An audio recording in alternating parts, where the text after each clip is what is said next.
छेदा देखिए दोस्तों, बहुत लोगों को ये जानने की इच्छा होती है दोस्तों कि लास्ट दिन गणगौर का पूजा कैसे किया जाता है।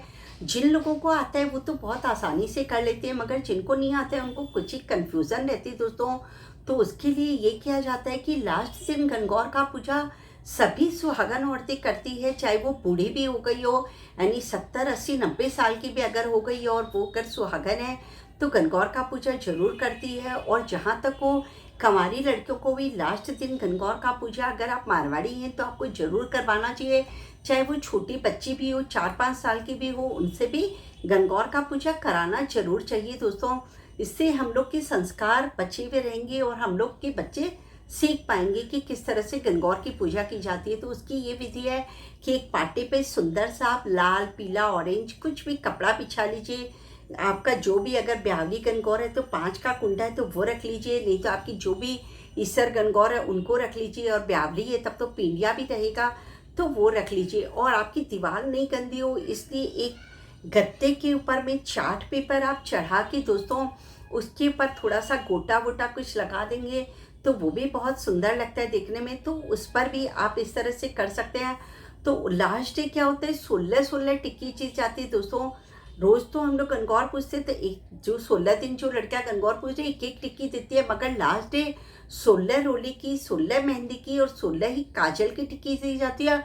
और जितनी लेडीज वहाँ बैठी है सब अलग अलग देती है। यदि आप 5 साल की बच्ची से भी अगर गणगौर का लास्ट डे का पूजा करा रहे तो वो भी 16 टिक्की अपना अलग से देगी, मतलब उसकी मम्मी देगी, तो उसके साथ वो उसका नहीं गिना जाएगा। अगर वो गणगौर पूजने के हिसाब से बैठी तो उसमें 16 पहले रोली की टिक्की देते, 16 मेहंदी की देते, 16 काजल की टिक्की देके फिर पहले पाटा धोने का जो गीत होता है वो गा लेते। मैंने विधि बताई है किस तरह से पाटा धोने का गीत गाया जाता है। पाटे पे थोड़ा सा जल डाल के पाटा धोने का गीत गाते हैं, फिर टिक्की देने का गीत गाते हैं, फिर उसके बाद ऊंचो चमरो चौकुटो और ओडो कोडो, इस तरह से उस दिन बहुत सारे गीत गाए जाते हैं दोस्तों। 11, 21, 15 जिस तरह से आपको टाइम हो वो किया जाता है। छांटा डाला जाता है दोस्तों, छांटा का गीत गाते हैं, एल खेल का गीत गाते हैं।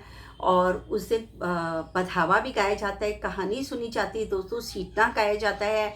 ये सारे गीत की जो पूरा सीक्वेंस में जो गीत का प्रोसेस है उसका मैं अच्छे से वीडियो भी मैं बनाया हुआ है मेरे पास, तो आप देखकर गा सकते हैं।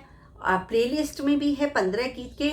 और अगर आपको इस तरह भी चाहिए कि मतलब लगातार उसमें मैंने नाम घर वालों के नाम नहीं लिए हैं, बडोड़ा और छोटोड़ा, ईसर और गणगौर का तो नाम लिए दिया है, मगर जितने भी परिवार के लोग हैं उनको बटोड़ा, छोटोड़ा, बीननी इस तरह से नाम लेती है, तो आप वो भी लगातार सुन सकते हैं।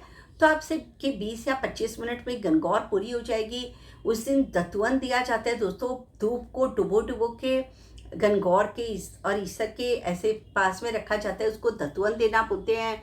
गणगौर के भी टीका निकालते हैं, काजल लगाते हैं, उनके जो हाथ होते हैं उनमें थोड़ी थोड़ी मेहंदी लगाते हैं। जो लेडीज़ गणगौर पूज रही है वो खुद के टीका निकालती है, हल्का सा काजल टच करवाती है, थोड़ा सा मेहंदी भी उस समय गणगौर पूजती समय वो अपने हाथ में टच करवाती है दोस्तों। चाहे थोड़ा सा ही कराए, बहुत लोग पूरा पूरा नुआ करते हैं, बट अगर आपको पूरा नुआ करने का मन नहीं है तो थोड़ा सा आप टच करवा सकते हैं।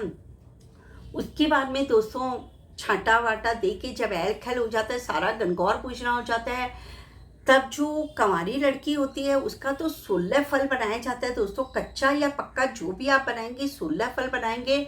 और जो शादीशुदा रहेगी, यानी जिसका उजमन हो गया या शादी को बहुत साल हो गए, उसके लिए 8 फल बनाए जाते हैं दोस्तों। और किसी किसी के घर में 32 फल बनते हैं। आप फल का ये कि आपके घर में जितना फल बनता है आप अपने हिसाब से डालें। तो आधे गणगौर के चढ़ा दिए जाते हैं फल और आधे अपने पास रख लिए जाते हैं। हर लड़की के या हर लेडीज़ के अलग अलग गिन के उतने उतने फल अलग अलग बनाए जाते हैं दोस्तों।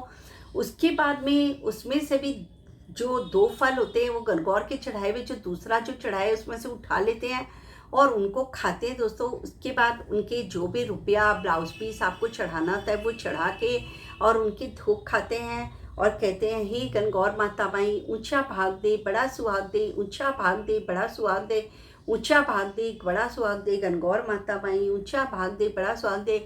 इस तरह से बार बार गणगौर माई के आगे हाथ जोड़कर और उनसे बहुत ऊंचे भाग की और अखंड सौभाग्य की आशीर्वाद लेते हैं। उसके बाद उस कुंडे को उठाकर दोस्तों सर पर सब लोग अपने अपने टच कराती है, और वो जो कोडी, सुपारी, हल्दी की गांठ और वो रहता है अ, छल्ला रहता है, वो निकाल के पहले गनगौर के सबके आँखों के लगाया जाता है, वो टिक्की रहती है उनके लगाया जाता है, और अपनी खुद की आँखों के लगाकर उसका डाला जाता है। और वो जो जल होता है दोस्तों, वो कोई कोई तुलसी के गाछ में चढ़ा देता है, अगर किसी के फ्लैट में इस तरह की जगह ना हो तो।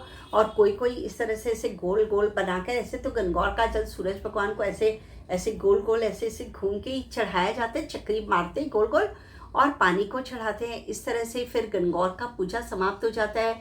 और वहाँ पर आपकी कोई भी अगर बड़ी सास या जिठानी बैठी हुई है दोस्तों, या ननद है, तो आपको उसको भी पाँव छूकर उस दिन रुपए ज़रूर देना चाहिए। अगर आपको कोई गनगौर पुजाने के लिए आई है तो उसको भी आपको गनगौर पूजा के रुपया देना चाहिए। इस तरह से दोस्तों लास्ट दिन का गनगौर पूजा किया जाता है, और उस दिन बधावा भी गाया जाता है गनगौर का। जब सारा गीत गाना ख़त्म हो जाता है उसके बाद बधावा भी गाया जाता है, और इस तरह से गनगौर पूजा संपन्न मतलब आपकी संपूर्ण हो जाती है। आशा करती हूँ कि मैं जिस तरह से सरल विधि से आपको बताती हूँ, आपको बहुत अच्छा लगता होगा और बहुत अच्छे से समझ में आता होगा। अगर वीडियो अच्छा लगा तो प्लीज़ लाइक के बटन को दबा दीजिएगा। और उसके बाद भी वीडियो बनाते समय कई बार होता है कि हमारे भी दिमाग से कई एक बातें होती हैं जो छूट जाती है या निकल जाती है जल्दी जल्दी में बताने के चक्कर में। तो अगर आपके और भी कुछ घर में होता हो तो आप वो भी कर सकते हैं दोस्तों। और उसके बाद भी अगर आपको कोई इंक्वायरी चाहिए तो स्क्रीन पर दिए हुए नंबर पे आप व्हाट्सएप बुकिंग भी कर सकते हैं, तो आप आराम से मुझसे बात कर सकते हैं व्हाट्सएप बुकिंग करके। और अगर अभी तक आपने चैनल को सब्सक्राइब नहीं किए तो प्लीज़ सब्सक्राइब कर दीजिएगा। जय दादी की।